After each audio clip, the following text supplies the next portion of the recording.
નમસ્કાર વિદ્યાર્થી મિત્રો, આજે આપણે 11 સાયન્સની અંદર પહેલા ચેપ્ટરનો અભ્યાસ કરશું, જેની અંદર આપણે રાસાયણિક વિજ્ઞાનની કેટલીક પાયાની સંકલ્પનાઓ એની આપણે ચર્ચા કરવાની છે.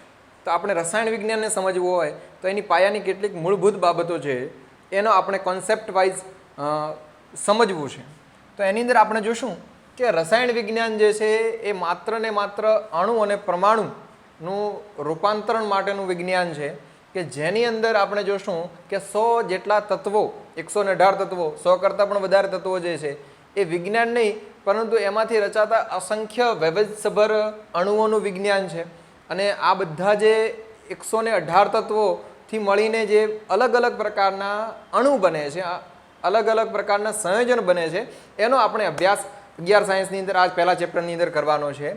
સાથે સાથે આપણે જોશું તો આ જે સંકલ્પના જે છે એ રોવાલ્ડ હોકમેન નામના વૈજ્ઞાનિકે કેમિસ્ટ્રીની પહેલી સંકલ્પના આપેલી છે, જેની અંદર આપણે જોશું કે રસાયણ વિજ્ઞાન એ દ્રવ્યનું સંગઠન છે, સાથે સાથે એનું બંધારણ કેવા પ્રકારનું છે, એના ગુણધર્મો સાથે સાથે એની સાથે સંકળાયેલા હશે કે એની અંદર ભૌતિક પ્રકારના ગુણધર્મો છે કે રાસાયણિક પ્રકારના ગુણધર્મો છે. આ બધો આપણે સંરચનાની અંદર વાત કરી શકાય છે.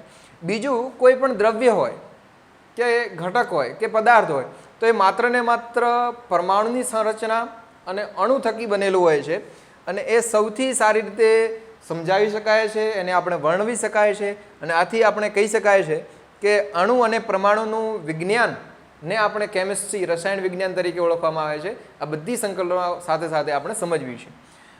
બીજું આપણે જોશું કે રસાયણ વિજ્ઞાનની અંદર આપણે કેવા કેવા પ્રકારની સ્પીસીસ હોય છે અણુઓની, એનું વજન કેટલું હોય છે અથવા આપણે એને મહેસૂસ કરી શકાય છે, એકબીજા અણુમાંથી નવા પ્રકારના પદાર્થનું સર્જન હોય, ઘણા બધા પરમાણુ ભેગા થઈ અને અણુની સંરચના બને છે. આ બધી સંકલ્પનાઓ આ ચેપ્ટરની અંદર આપણે જોવાની છે. બીજું આપણે એવું કહેવું છે કે અણુ કેવો હોય છે અને પરમાણુ કેવો હોય છે. એટમ એટલે પરમાણુ, એની સંરચના કેવી હોય છે તો ઓક્સિજન જે છે તો ઘણા બધા ઓક્સિજન પરમાણુ જ્યારે સંયોજાય છે ત્યારે એનો અણુ બને છે, ઓક્સિજન એટમ બને છે, O2 સ્વરૂપે હોય છે. બે પરમાણુ જ્યારે સંયોજાય છે ત્યારે ઓક્સિજન એટમ બને છે અને એની મદદથી આપણે પાણી પણ બનાવી શકાય છે. બે ઓક્સિજન અને એક હાઇડ્રોજન જ્યારે કમ્બાઇન્ડ રીતે જોડાય છે તો આ ગુણોત્તર દ્રષ્ટિએ આપણને શું બને છે? પાણી બને છે. તો H2O વન ટાઈપ ઓફ શું છે? અણુ છે. એની અંદર બે હાઇડ્રોજનના અને એક ઓક્સિજનનો પરમાણુ જ્યારે એકબીજા સાથે સંયોજાય છે ત્યારે એ પાણી અણુ તરીકે આપણે વર્તી શકાય છે. એના પહેલાં આપણે ઓક્સિજન જે એટમ સ્વરૂપે છે, પરમાણુ સ્વરૂપે છે, તો એની અંદર શું છે કે એના પરમાણુના કેન્દ્રમાં ઇલેક્ટ્રોન નેગેટિવ ચાર્જ તરીકે પરમાણુના કેન્દ્રની આજુબાજુ પરિભ્રમણ કરતા હોય છે. જ્યારે પ્રોટોન એ પરમાણુના કેન્દ્રમાં રહી, ન્યુટ્રોન એ પરમાણુના કેન્દ્રમાં રહી અને બાહ્ય ભાગની અંદર ઇલેક્ટ્રોન આવી રીતે, તો એની મદદથી હંમેશા અણુ બને, પરમાણુ બને છે. અને પરમાણુની સંરચનાઓ જ્યારે ઘણી બધી ભેગી થાય છે તો એ જે રીતે કેમિસ્ટ્રીના રૂલ્સ અને રેગ્યુલેશન પ્રમાણે એકબીજા સાથે સંયોજાય છે અને જોડાય છે ત્યારે અણુ અથવા નવા પદાર્થનું સર્જન કરી શકાય છે. એનો આપણે અભ્યાસ કરવો છે.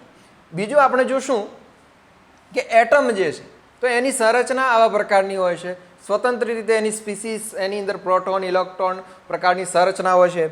એનો અભ્યાસ આપણે આવી રીતે કરી શકાય છે. જ્યારે ઘણા બધા પરમાણુ એકબીજા સાથે સંયોજાય છે ચોક્કસ કેલ્ક્યુલેશન સાથે, ચોક્કસ નિયમો સાથે, ગણતરી સાથે, ત્યારે હંમેશા એ મોલેક્યુલ બને છે, એ અણુનું સ્વરૂપ ધારણ કરે છે, એ સંયોજન પણ બની શકે છે. તો આવી રીતે એની સંરચના હોય છે અણુની અંદર. જ્યારે ઘણા બધા વિવિધ પ્રકારના પરમાણુ એકબીજા સાથે સંયોજાય છે તો આવા પ્રકારની અણુની સંરચના હોય છે, એનો આપણે અભ્યાસ કરી શકાય છે.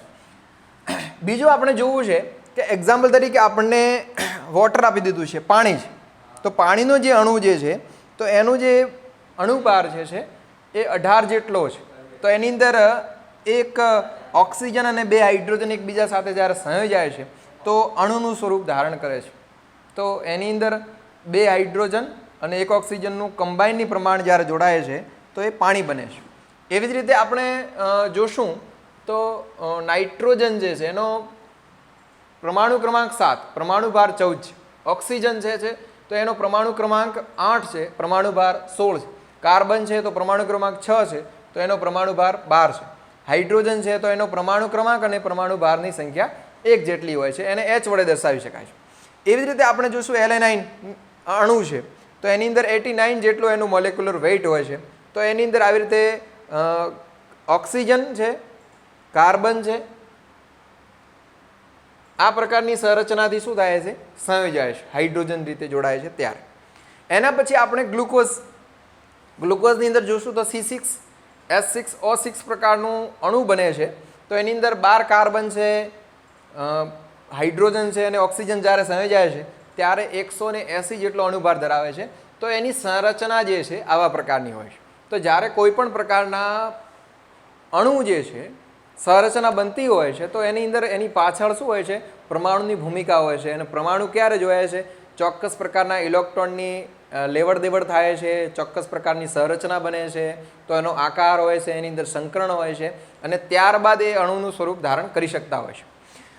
બીજું આપણે એ જોવું છે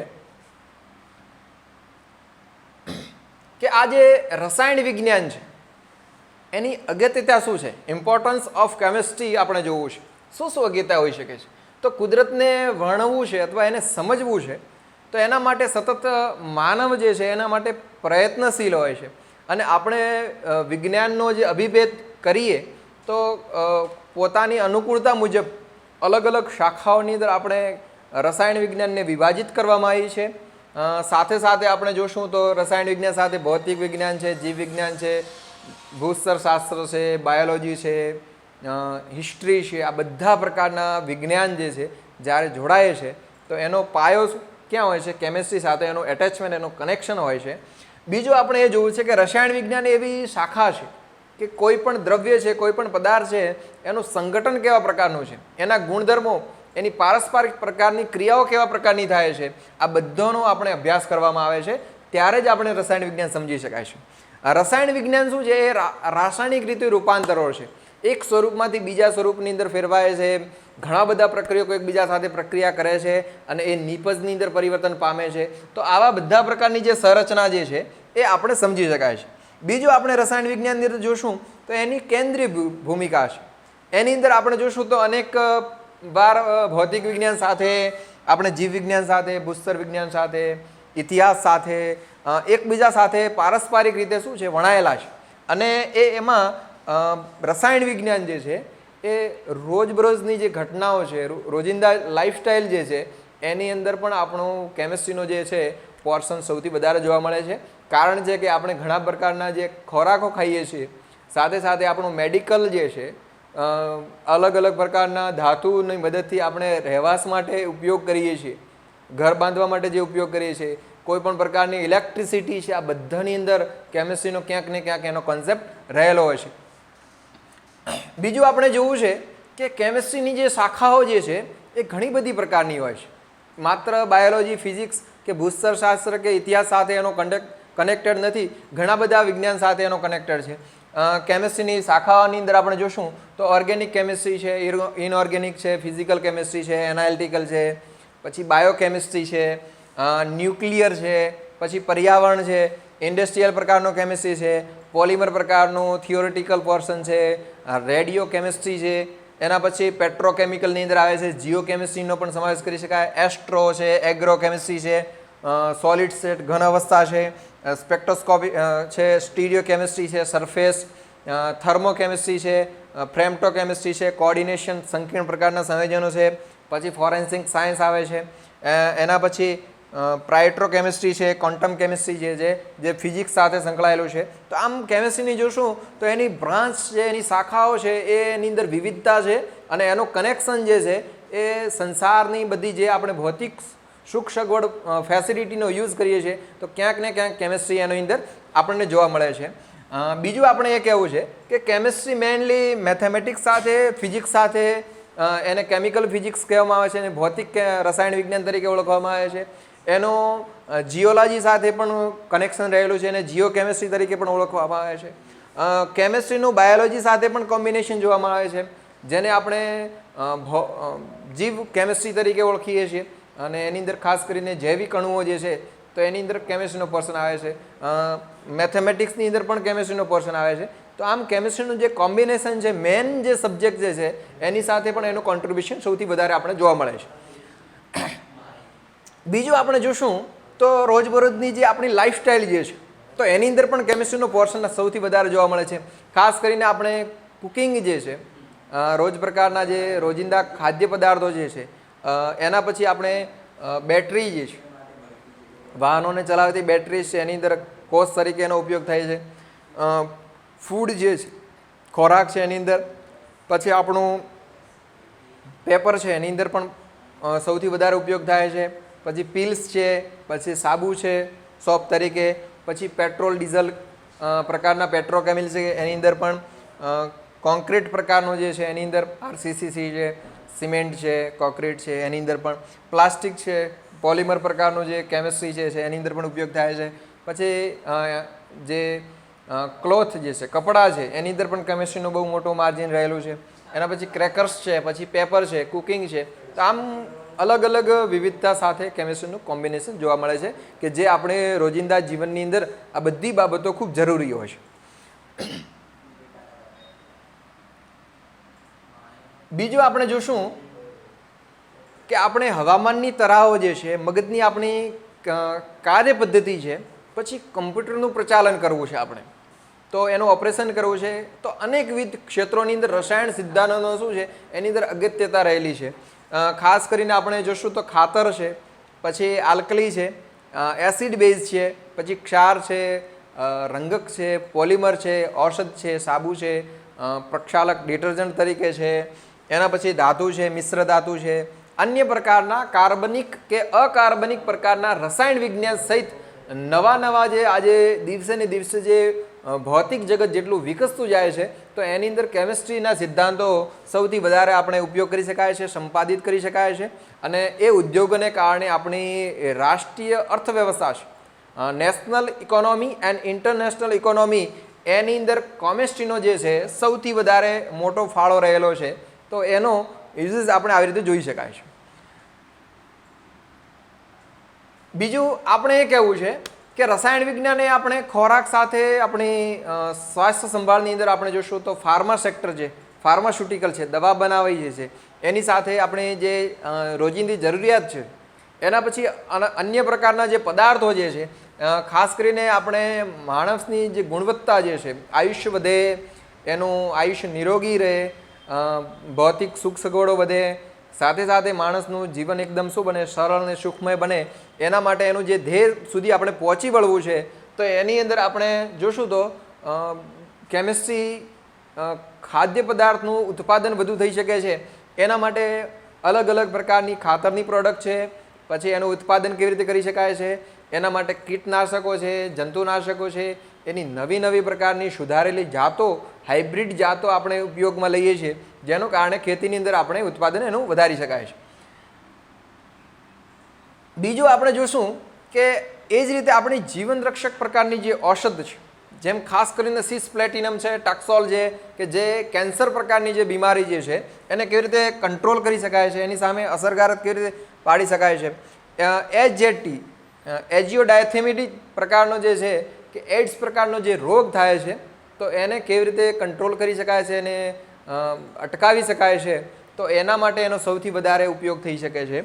એના પછી આપણે જોઈશું તો વાનસ્પતિક અને પ્રાણી જે સ્ત્રોત જે છે એનું સેપરેશન કરવું છે, એનું અલગીકરણ સરળતાથી કરવું છે, તો એના માટેની અલગ અલગ પ્રકારની પદ્ધતિઓ જે છે, તો એનો પણ સૌથી વધારે ઉપયોગ થતો હોય છે. જેમાં આપણે સંશ્લેષિત પ્રકારની પદ્ધતિઓ, નિષેધન પ્રકારની પદ્ધતિઓ, એનો પણ આપણે બધી વસ્તુઓ સમજી શકાય છે.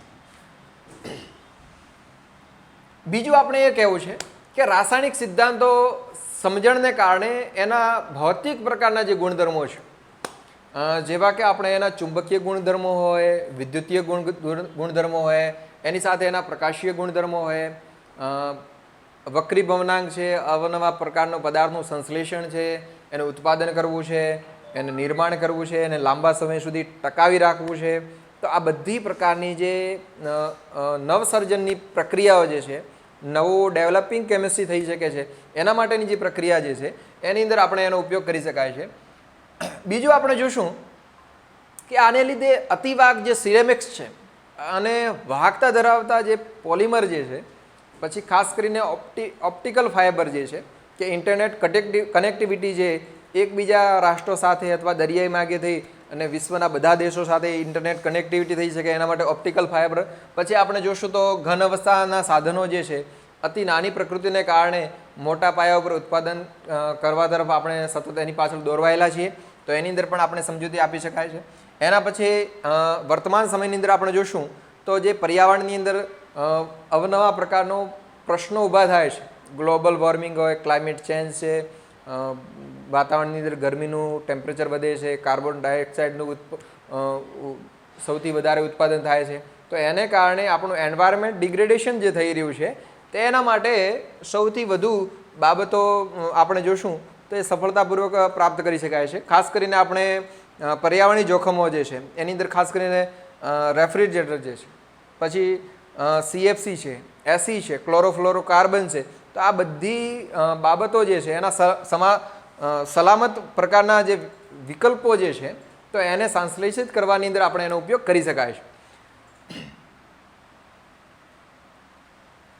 બીજું ખાસ કરીને આપણે વાતાવરણની અંદર જે ઓઝોનનું લેયર જે છે તો એ ઓઝોનના લેયરને ધીરે ધીરે એનું ક્ષયનને ઘટાડી શકાય છે.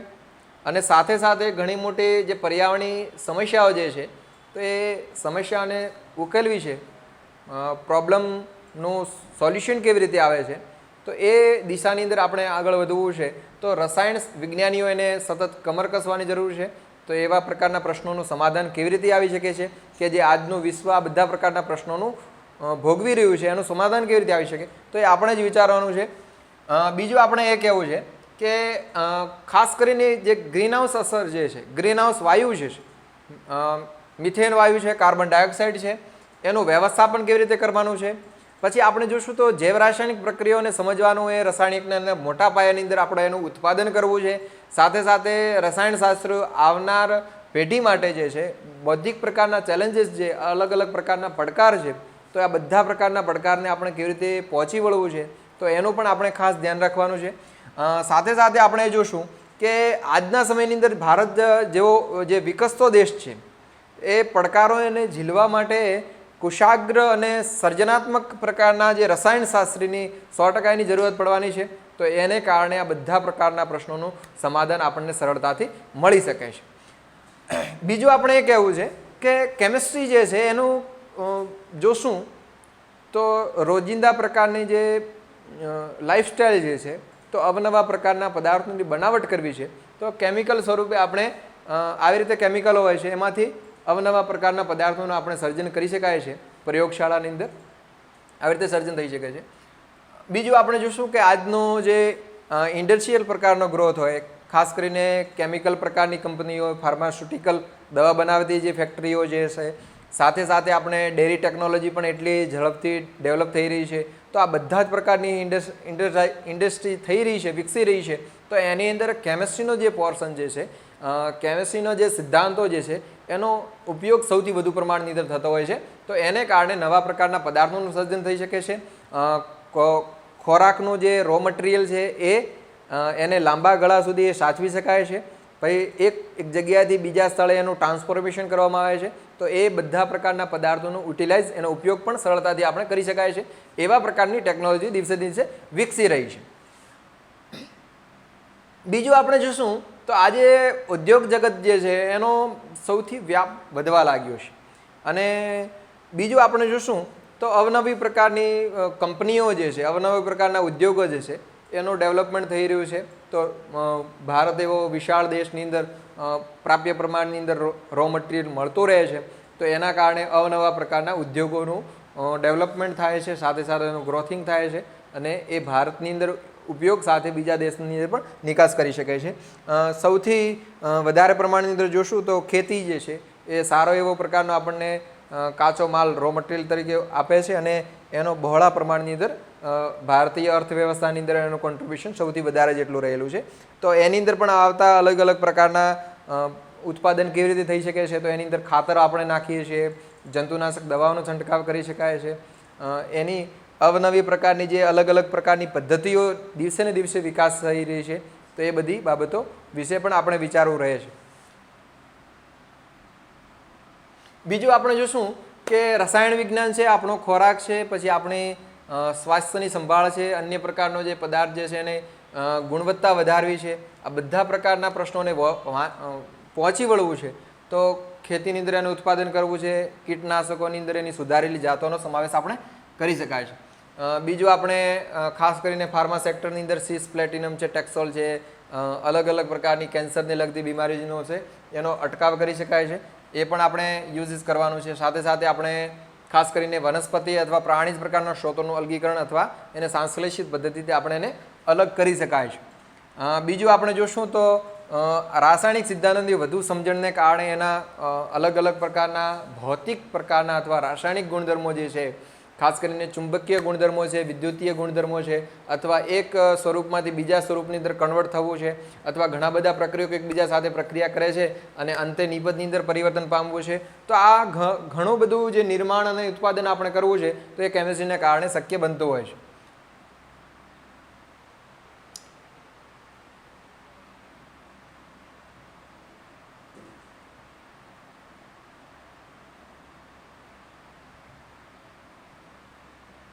બીજું આપણે જોવું છે કે ખાસ કરીને કે જે આપણને જે ખેતીમાંથી જે રો મટીરિયલ મળે છે, કાચો માલ મળે છે, તો એ ઘણા બધા પદાર્થો જે છે, એક્ઝામ્પલ તરીકે ફળ છે, ફૂલ છે અથવા અનાજ છે, તો આ બધા પ્રકારનું વનસ્પતિ છે, આ બધા પ્રકારનું જ્યારે કોન્ટ્રીબ્યુશન થાય છે ત્યારે એમાંથી ચોક્કસ પ્રકારની શું બને છે, નીપજ બને છે, જે પ્રોડક્ટ બને છે, જે આપણા માટે ખૂબ ઉપયોગી હોય છે, એ ખૂબ જરૂરી હોય છે. બીજું આપણે જોશું કે સાથે સાથે કેમિસ્ટ્રી જેટલું ડેવલપમેન્ટ થયું છે, ઉદ્યોગોનું જેટલું ડેવલપમેન્ટ થયું છે, ભૌતિક જગત જેટલું બધું વિકસી રહ્યું છે, તો સાથે સાથે એની પ્રશ્ન અને પડકારો બને છે.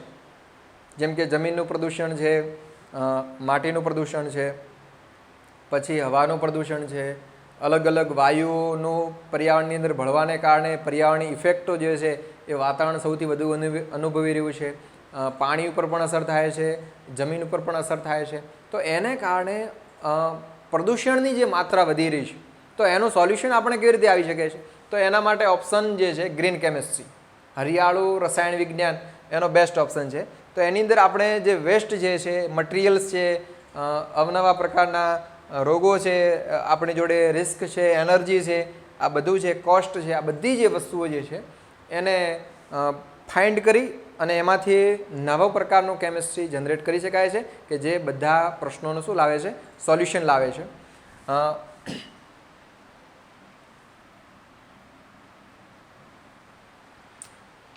એની સાથે આપણે જોવું છે કે ગ્રીન હાઉસ વાયુ જે છે, મિથેન છે, કાર્બન ડાયોક્સાઇડ છે, એનું વ્યવસ્થાપન યોગ્ય રીતે કરી અને મોટાભાગના જે રાસાયણિક પ્રકારના પદાર્થો જે છે એનું જે ઉત્પાદન કરવું છે અને આવનારી પેઢી માટે રસાયણ વિજ્ઞાનના ઇન્ડસ્ટ્રીના ઉપયોગને કારણે જે પડકારો આવવાના છે એ ચેલેન્જીસ માટે કુશાગ્ર બુદ્ધિવાળા વૈજ્ઞાનિકો ખૂબ જરૂરી છે, રસાયણશાસ્ત્રી ખૂબ જરૂરી છે.